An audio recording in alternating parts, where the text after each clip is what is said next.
cinta pun untuk Indonesia.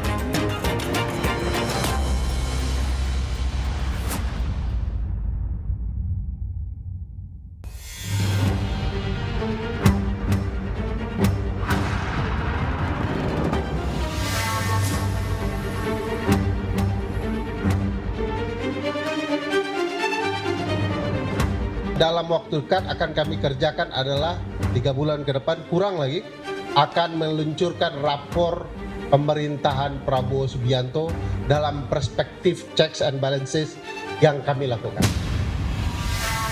Kita menghargai semua masukan, semua saran. Yang penting nanti dia pakai data, ya. Kemudian bukan hanya bicara mengenai kritik dan saran, tapi juga harapan saya bisa mengapresiasi.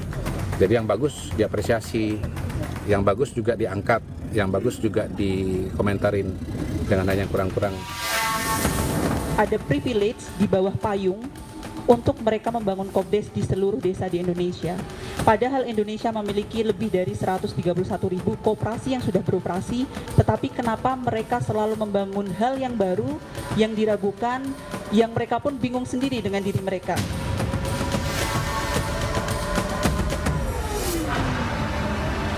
Kopdes ini bukan toko, bukan koperasi. Utamanya dia fungsinya infrastruktur pemerintah. Jadi tidak usah khawatir warung-warung segala macam, retail tidak ada bisa saling melengkapi.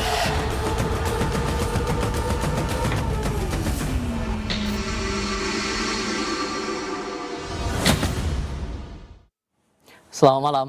Program Rosi kembali hadir ke hadapan Anda sebagai ruang opini sumber informasi. Saya Tifal Solesa. Sejumlah akademisi dan aktivis dari berbagai kelompok masyarakat sipil yang terbiasa bersuara lantang membentuk Kabinet Bayangan. Sebanyak 15 tokoh terpilih mengisi formasi untuk mengawasi kebijakan dari setiap menteri di Kabinet Merah Putih. Apakah Kabinet Bayangan ini menjadi strategi baru membangun oposisi? Malam ini saya mengundang seorang akademisi yang sekarang, biar nggak salah ngomong, telah menjadi Menteri Sekretaris Negara Kabinet Bayangan, Ferry Amsari. Juga bergabung bersama saya, CEO Induk Koperasi Usaha Rakyat 2019-2025, yang juga Ketua Asosiasi Kader Sosioekonomi Strategis Suroto. Selamat malam semuanya, apa kabar? Malam, Mas Tifal, Mas Terima kasih Suroto. sudah mau datang ke studio Pak kami Setnek. kali ini. Pak Setnek panggilannya tuh. Tapi saya mau bertanya satu hal nih, Bung Ferry. Karena dalam konferensi pers minggu lalu, Anda sempat bilang, kita boleh tanding dengan menteri di sebelah. Tanding apa nih konteksnya dan menteri sebelahnya siapa sih? Ya, tentu tanding dalam format melogikakan gagasan apakah itu sesuai dengan bangunan konstitusional kita dan prinsip-prinsip negara hukum. Kami sudah menjabarkan apa yang akan dilakukan oleh para menteri di Kabinet Bayangan dengan menjelaskan kira-kira counterpartnya, ya, kawan tandingnya di Kementerian Merah Putih siapa saja, gitu ya. Sehingga akan terbangun checks and balances yang sudah tidak ada di dalam sistem presidensial kita. Karena sudah koalisi tunggal semua di lembaga legislatif yang harusnya menjadi pengawas kerja-kerja eksekutif. Jadi kami mengawasi apa saja programnya, disesuaikan dengan bangunan konstitusionalnya, disesuaikan dengan konsep negara hukum, sudah taat undang-undang atau tidak, apakah ada perencanaan yang matang dan lain sebagainya. Tapi kan itu hanya sebagian kecil dari banyaknya jumlah menteri, wakil menteri yang ada di Kabinet Merah Putih. Kenapa hanya sebagian kecil yang diambil? Bukan sebagian kecil, 15 itu bahkan mengawasi seluruh postur kabinet yang ada. Jadi satu orang menteri di kami akan mengawasi bahkan 6 hingga 7 kementerian yang ada di Kabinet Merah Putih. Itu sebagai bentuk kritik, ya, bahwa membangun kabinet itu bisa kecil jika kemudian kita paham maksud kabinet. Kabinet itu, Mas Tifal, artinya lemari kecil, kamar kecil. Dulu sejarahnya para raja mengumpulkan orang-orang kepercayaannya di ruang kecil sebelum masuk parlemen. Tidak mungkin orang kepercayaannya jumlahnya 100, sesak nanti ruangannya. Itu kan parlemen, sistem pemerintah. Kita kan presidensial. Iya, tradisi itu dibawa bahkan ke sistem pemerintahan presidensial. Karena lahirnya presidensial itu dari parlementer, itu sejarahnya. Jadi ada ciri khas yang dibawa dan bahkan disempurnakan. Di dalam sistem presidensial, isi kabinetnya Amerika yang 50 negara bagian bahkan ngurusin dunia, rata-rata jumlah menterinya hanya 15 hingga 21 orang. Kita 110 hingga 112 kalau dikaitkan dengan kepala badan dan lain-lain. Anda mau menekankan apa dengan hal itu? Bahwa membangun efektivitas itu tidak dengan membangun kepentingan politik. Kalau kepentingan politik dibagi-bagi, jumlahnya akan membludak. Tapi kalau kinerja yang dilakukan untuk kesejahteraan orang bisa lebih sederhana, beban keuangan negara juga tidak. Coba bayangkan rapat kabinet kami pertama karena 15 orang, itu anggaran cuma 2 juta. Bandingkan dengan rapat paripurna kabinet di Merah Putih.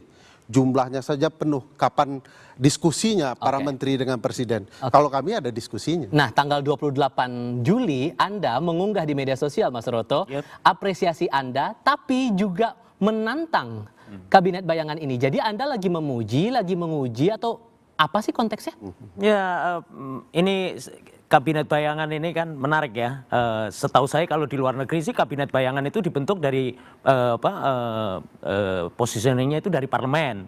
Tapi dianggap parlemen macet kan sekarang gitu.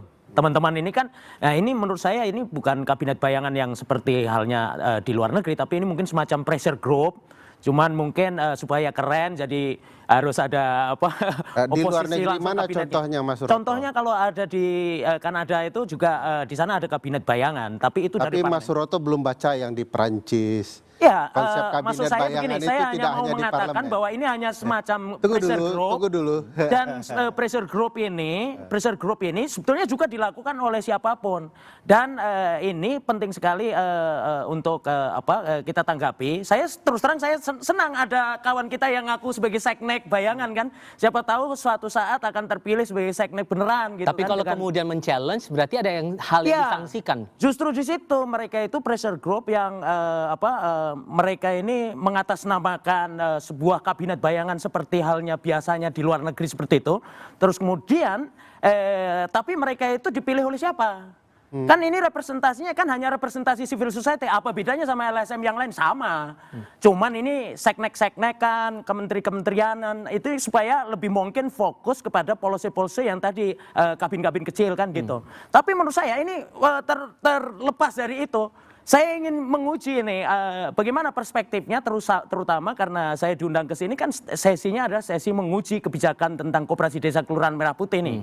Nah, saya ingin tahu sebenarnya perspektif teman-teman kabinet bayangan ini yang banyak saya lihat juga saya kenal baik. Saya perlu merespon sebelum ingin koperasi di situ. Nah, sebelum ngomongin soal koperasi kita akan siapkan itu nanti. Tapi kemudian disangsikan masalah pemilihan orang-orang itu tadi, Bang Ferry. Ya tidak apa-apa, kan beliau ini juga pressure group ya. Kalau oposisi itu memang pressure group, dia mempressure pemerintahan.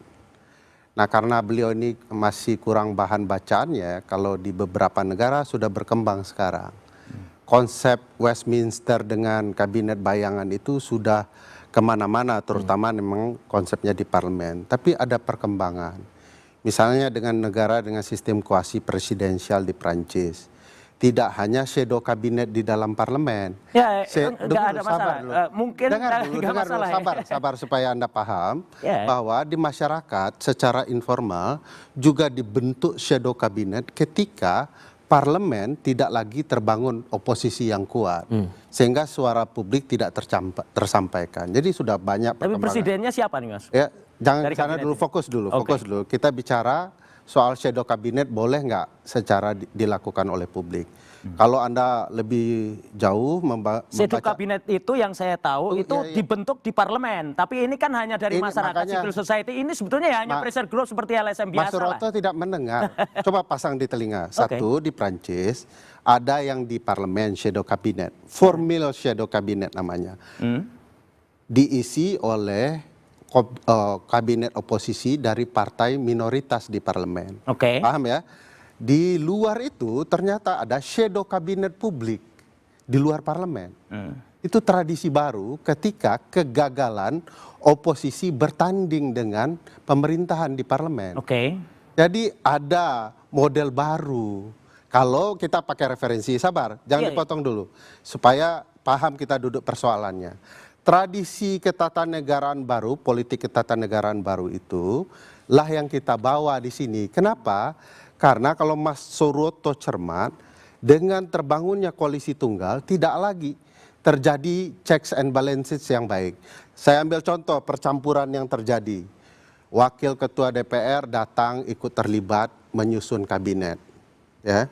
Itu percampuran legislatif. Dengar dulu, Anda kan tidak paham konsep. Ya, tapi tidak ada rekognisinya di dalam aturan Ya, hukum sabar. kita, konstitusi kita, tata negara kita kan tidak ada. Anda kan pakar tata negara. Gimana Anda? Tapi kemudian kan ada upaya check and balance. Ya, seperti ini hanya tadi. semacam pressure group Mas biasa Rosso menurut saya. ini terlalu semangat. Dia bilang semua ada di ketatanegaraan, di konstitusi. Anda, saya kasih tahu ya, Ya. kejaksaan KPK nggak ada di konstitusi. Apakah tidak sah?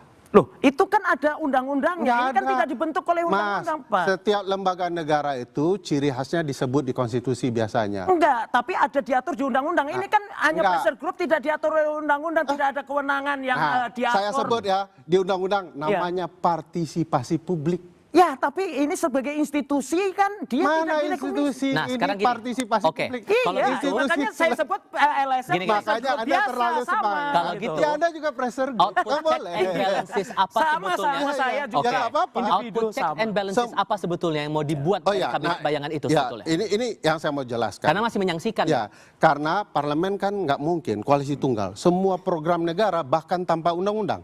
Dia menyebut kita tidak ada undang-undangnya. Program negara banyak yang tidak ada undang-undang. Oke. Termasuk dengan koperasi yang kemudian merah putih ini. Oke. Pakai uang banyak. MBG juga tidak ada undang-undangnya. Oke. Ya, Lalu apa salahnya? Apa persoalannya? Nah, oleh karena itu kita sekarang ingin membangun kesetimbangan baru namanya. Di dalam ketatanegaraan, Mas Suroto, selalu ada hal yang baru.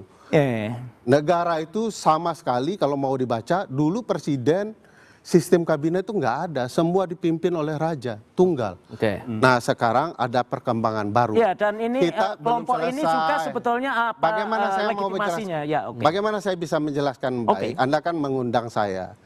Saya akan menjelaskan.